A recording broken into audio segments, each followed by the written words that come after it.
You've seen the dreamy beach photos and the colorful markets, but today we're pulling back the curtain, talking about the hard parts of slow travel, the stuff we don't post, but we always live through, the good stuff. All right, so let's talk about some headaches, logistical headaches that we've experienced during these slow travels. And this is stuff you don't see people post about, but everybody experiences it. Mm-hmm. You know, from booking hotels, Airbnbs, to... And it's not quite what you thought it was when you get there. So that's happened to us a few times. It looks great on the internet, but when you get there, you're like, Yeah, because some trickery. There's been places, as soon as we got there, we walked in and said, absolutely not. Yeah. Not. Yeah. Let's message them and let's see if we can work out, see if they're going to be accommodating. But that's happened. Yes, it's going to happen. Yeah. If you're slow traveling, that's going to happen. And you have to roll. You got to roll with it. So just have, a backup plan. There are no meltdowns. You do not melt down. You know how we would throw our tantrums and demand to speak to this management and all that? No. So that happened to us when we were moving from Hua Hin to Bangkok, and we were in a van with, all of our stuff, our dog, everything on the way, and the van broke down. And you know what we did? There was a restaurant. It broke down right in front of a restaurant. Right in front of a restaurant. Thank goodness. Yeah. And we just had some lunch while they worked on the van. They brought us a new van. A new van, and we just unloaded one van and loaded the other van. And the driver spoke Thai only. Yeah. So he showed us his phone, Google Translate, said that the van was having problems and there was another one on the way. Yeah. And we looked at each other like, okay. Yeah. Well, let's take Benny out, walk him around. And so I have Benny, and you went and ordered some lunch. Can't remember what we had. We had there's a shrimp pad thai. Shrimp pad thai. Or what if you don't like shrimp, pad thai usually is always there. It's a staple. Yep, and it was a local street vendor. Local spot, and we didn't. I don't think our heart rate raised at all. Meltdown. And I thought about that when we were experiencing it, that if that would have been in America, we would have had a meltdown. I mean, we would have. It's customary to have meltdowns. Yes, we would have been so upset. We need our money back. We need a huge discount. We're just like okay, we'll have some lunch and hope everything works van out. Showed up. They weren't upset. We weren't upset. And you just wait for another van and carry on your way. So things are going to happen. You just kind of have to roll with it. Yeah, and I think we realize it's like, okay, we get upset and then what? It's like, what's going to change? What's going to make this situation change if we start acting upset? Right, yeah. The van still broke down. We're still waiting on another van. Yeah. And that's how it goes. Yeah. And another van showed up. They switched over all of our luggage and crates and all that. They did it all because customer service is huge over here. Yes. They weren't going to let us lift a finger. Yeah. And we got in a new van and there we go. And off we went. Yeah. So things are going to happen. You just kind of have to roll with it. And then the one time we were, one of the kids came over and we're in Bangkok and we're in an Airbnb and we're asking him how everything was in his room and his bathroom. And after we were there for overnight, he told us he's been taking a shower with no hot water. Yeah. And he thought it was normal. We're like, you don't have hot water? What in the world? And then as we started looking around more, we decided, you know what?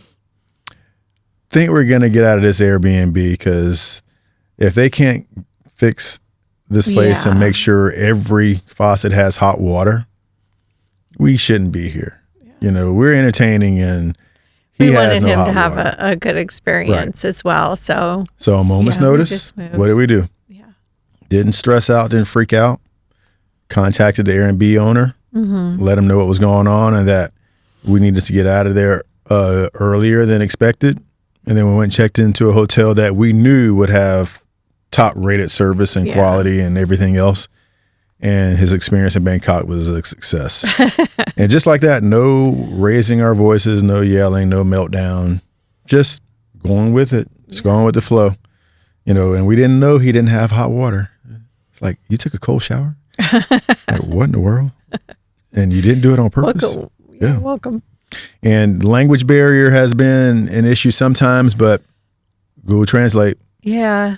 Everybody's not used too to many it. times a couple times, but Google Translate. And everybody's doing it. Yes. Both ways. Mm-hmm. They're translating with us. Sometimes we've had drivers that don't speak English very well. They'll do translation. We'll do it back and forth. It works out. And no one's stressed out. We all just smile and translate until we figure it out, until the communication's a success. I think we translate something several times a week. Mm-hmm. Back one way or the other. They're translating to us, so we're doing it back to them 3 to 5 times a week at a minimum. And it all works out. Currency exchange. I guess currency exchange has been an issue only because we're watching the market fluctuate. Mm-hmm. So we think about the value of our money versus the local economy, and we've watched things get more expensive for us over the past year. Yes. Because of the fluctuation in our market, in the U.S. dollar. So right now, things are costing us more than they cost a year ago. Right. And so we have these conversations almost on a daily basis. Mm-hmm. We do conversions, or when it's time to pay our rent. Yeah. And we have to do the conversion, and we see what our money is worth versus the Thai baht now, and how much the cost of our condo has gone up over the year. Mm-hmm. So that's a little stressful.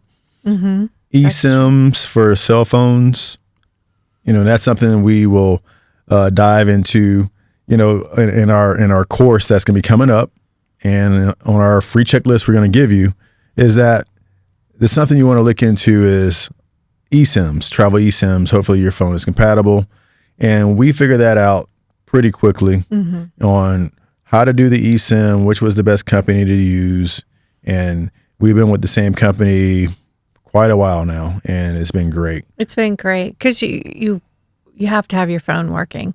Phone has to work. Be without your phone. You can't get maps. You can't, you have to grab. Yeah. You don't want to be without your phone working. So. And then you find out different countries, different cultures use different apps for communication. Mm-hmm. Even if you have an iPhone, they may not use iMessage. Depending on where you are, they may use WhatsApp. They may use Line. They may have another one, WeChat, or something else. It just depends on where you are. Different countries, they do different things. And you got to roll with the punches if you want to communicate. Mm-hmm. And some of the apps that certain countries use for business or personal contact are phenomenal. They do all kinds of stuff. The businesses that use these apps over, like say here in Thailand, they use an app called Line, and we communicate business transactions through this app. You can pay through this app. Right. It's phenomenal. It's way better than just sending someone just a simple message. Right. And phone calls, yeah, scratch that. Use the apps because it translates on both ends. It translates, so it all works out. Let's talk about the emotional side of things. Now that's something that most people don't put in their videos. The emotional side of things. Now we miss a lot of this stuff. This applies to us directly. We've experienced this quite a bit. Yeah. Oh yeah, definitely. Grandkids' birthdays, our kids' birthdays. Yes. The emotion is homesickness. Yeah. Missing your family. That happens a lot. When you have a big family, it probably happens more because you're missing more things.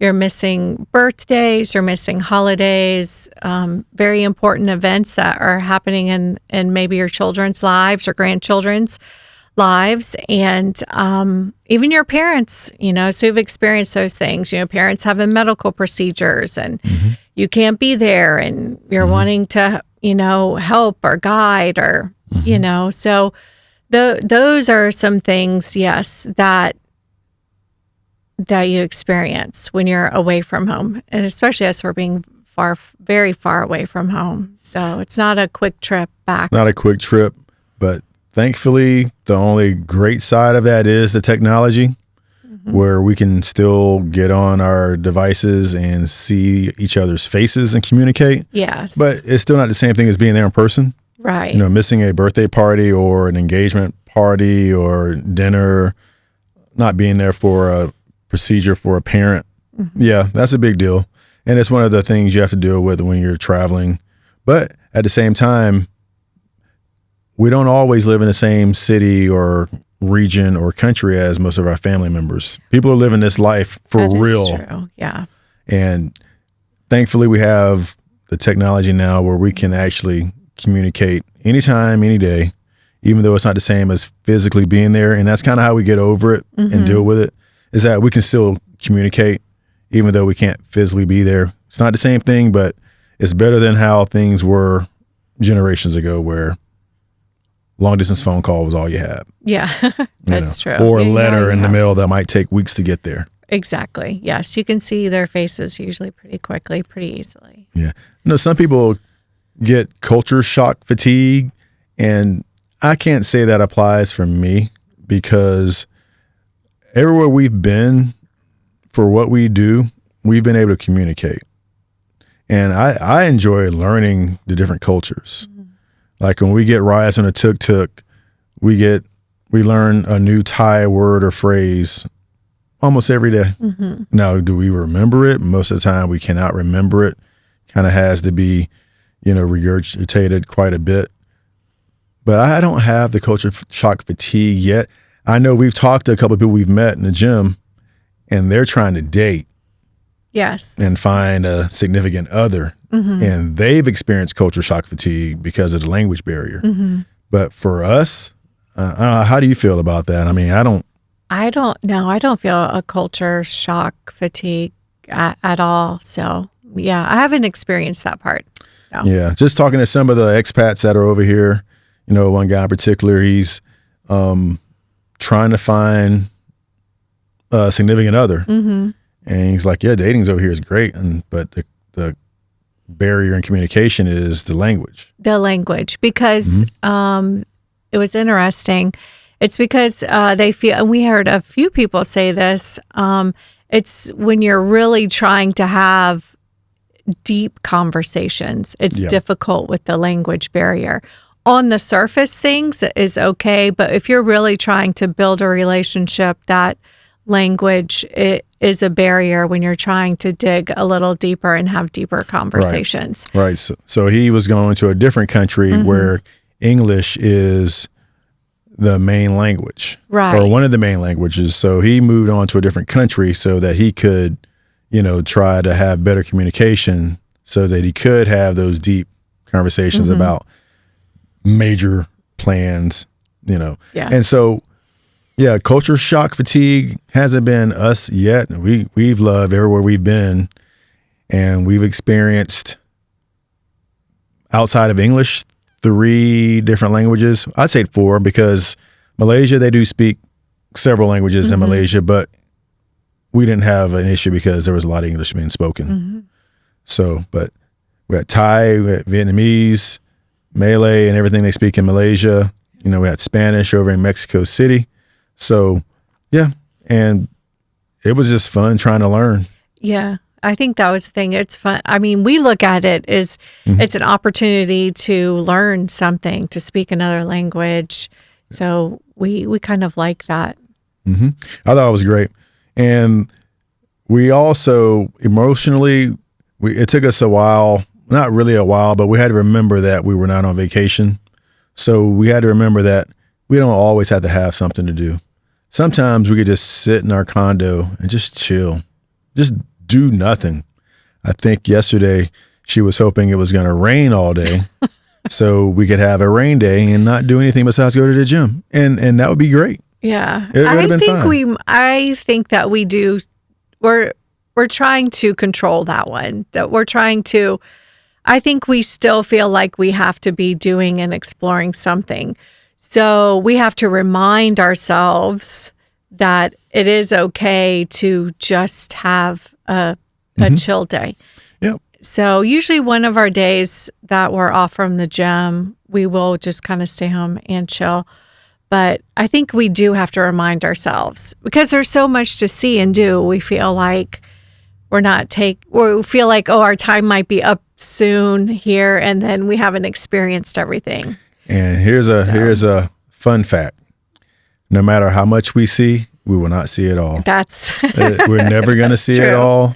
It's never going to happen. It's not. So the fear of missing out is get over it. So we're trying to be okay with relaxing a little. Yeah. Yep. And we're going to move on to digital nomad problems. Where we're currently located is very wired. This is a very digital place. Wi-Fi is everywhere. Great Wi-Fi. But we've had problems. And you all are going to experience problems when you travel to different places. Our most phenomenal Airbnb we had was when we first got to Thailand. We were in Hua Hin. We were in this great secluded gated neighborhood. The landscaping for this house was amazing. The house itself was set up beautifully, but the Wi-Fi, we couldn't download any videos for our platform. I couldn't do them there for the most part. Right. And so that was very frustrating. Now, will I be able to stream TV and all that stuff? Yeah, of course. We had Wi-Fi for our phones, but as far as doing digital nomad type of activities, we couldn't do it there. Right. And so that was the only issue we had there. But the place was great. Outstanding.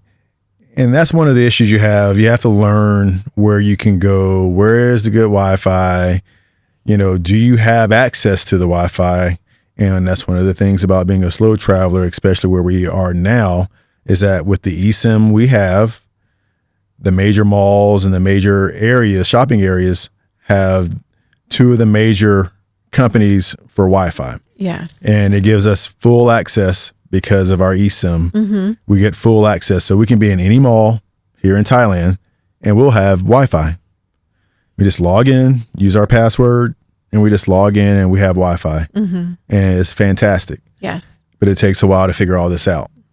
It does. Yes. And the Wi-Fi is great Wi-Fi. It's better than most homes back where we're from. And it's included in our eSIM, which is $9 a month is what we pay a piece, for our eSIMs, which gives us a local phone number for communication, which is another benefit.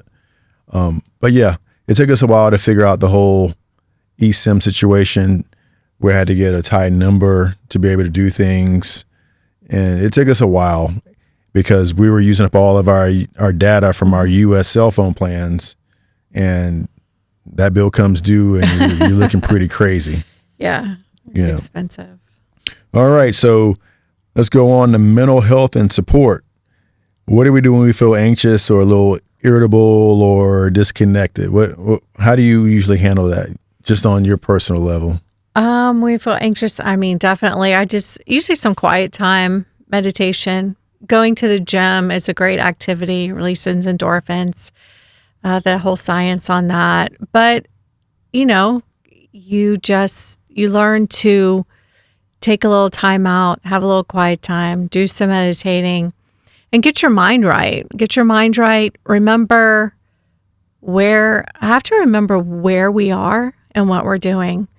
And you always tell me, if we were living back in America, where would you be right now? At this very moment, where would you be? And most of the time it would be work. And when you remember that, you're just like, okay, so, and then you always have to remember that, we are always together and your mood affects somebody else. And so you do try to keep yourself in check. You're more aware. You try to be more self-aware because we're humans and you have good days and bad days and blah, blah, blah. But you really want to make sure you're not bringing your partner down because you might be having a bad day. Maybe maybe you are missing your family. Maybe there's an event that you're missing and you're feeling a certain type of way. So I think that this has really taught us, one, to hone into our emotions, and two, how to regulate them. And that is an ongoing thing, how to regulate them, how to be in control of them, and how to be more self-aware of your emotions, not only affecting yourself, but affecting the people around you. I agree. Something we talk about all the time is us being over here and doing what we're doing. People assume we are always doing great. It's like, man, they're doing great. They're over there traveling in this country. They're not working the normal 9-to-5 grind. Yeah. They're doing great.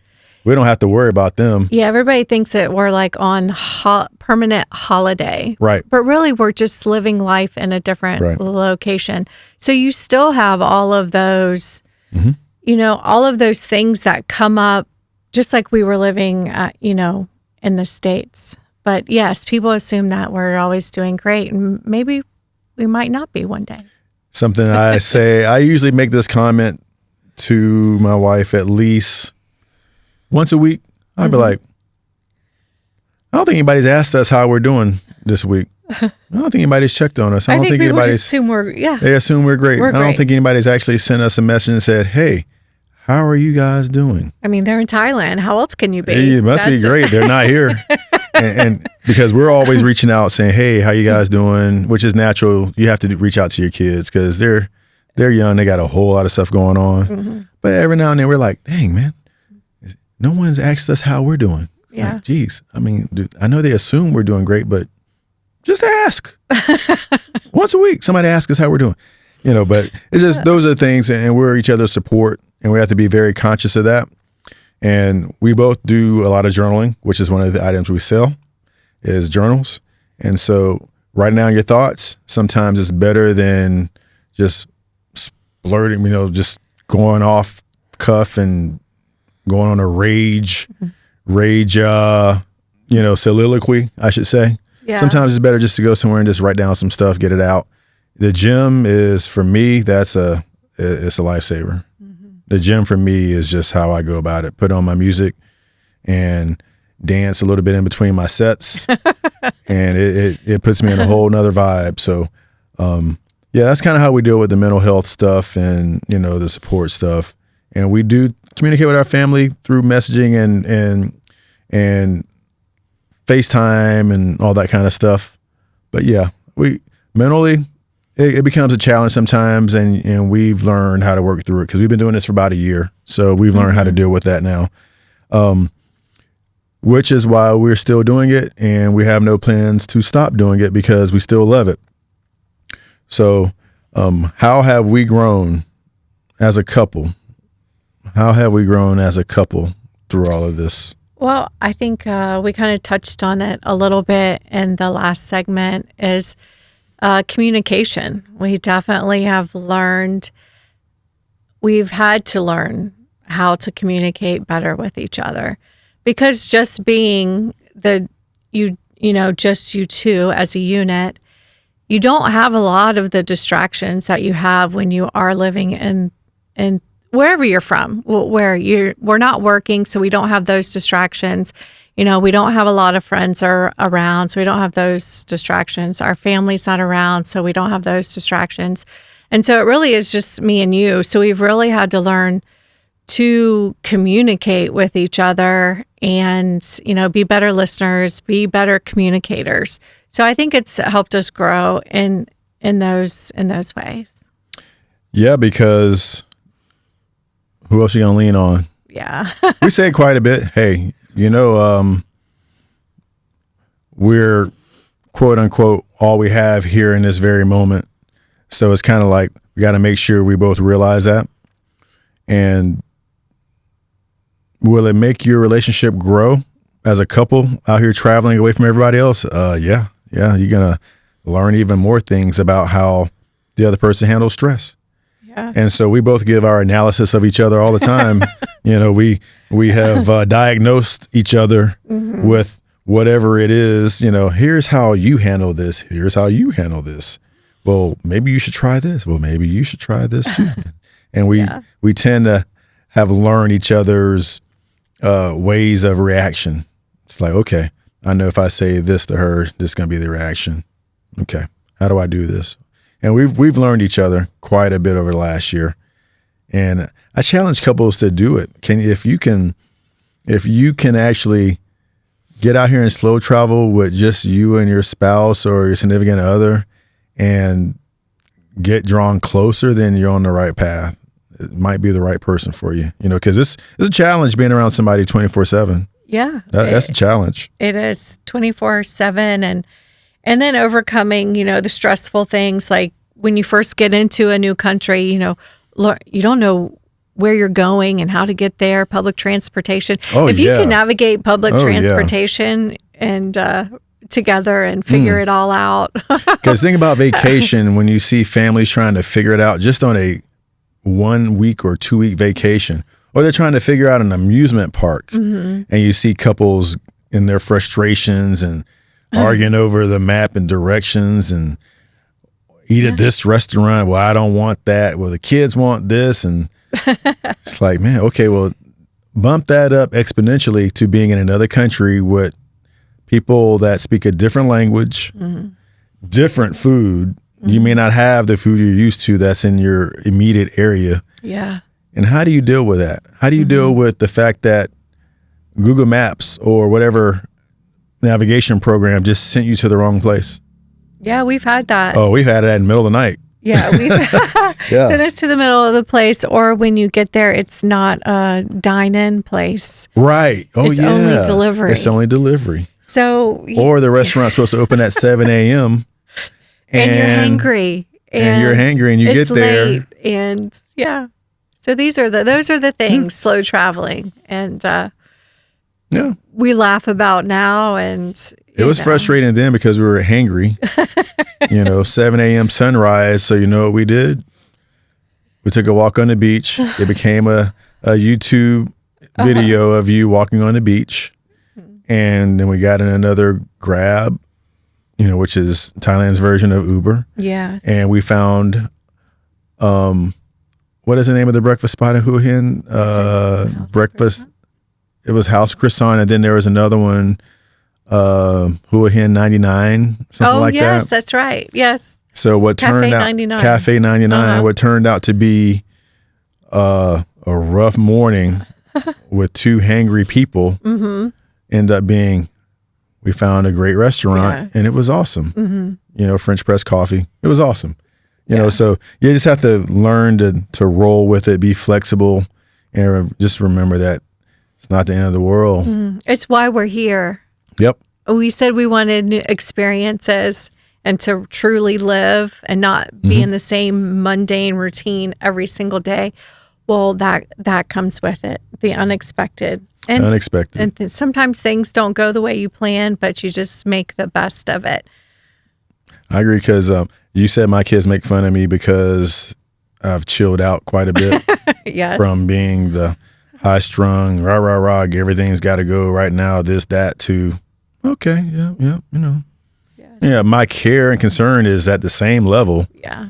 Just the way I handle things is a lot different, And I think it's because of just the lifestyle we're living, no job-related stress, and I know that the kids are doing well. And so something to think about. And if you're thinking about starting this journey, go to our website, yourtimetotravel.life. Have a lot of vlogs that talks about our experiences, a lot of YouTube videos and reels and shorts that have, chronicle what we've been doing. You can see what kind of gear that we recommend you purchase, and you want to get it from us to help us continue to bring this information to you. And look for our upcoming course on how to do all of this. We're going to cut down on most of your stress and give it to you plain talk so you can have an easier time making your decision and following these steps so that you can be over here with us having coffee or tea one day, And we just reached out to a couple last night. They followed us on Instagram. We followed them back, messaged a little bit. Her name is Tina also. And her name is Tina with 2 N's. How about that? So if you ever see this video, Tina, hello, and they're starting their journey. And thank you for supporting us, and we're going to support you right back. Yes. Thank you for watching or listening to this podcast. And remember, it's your time to travel.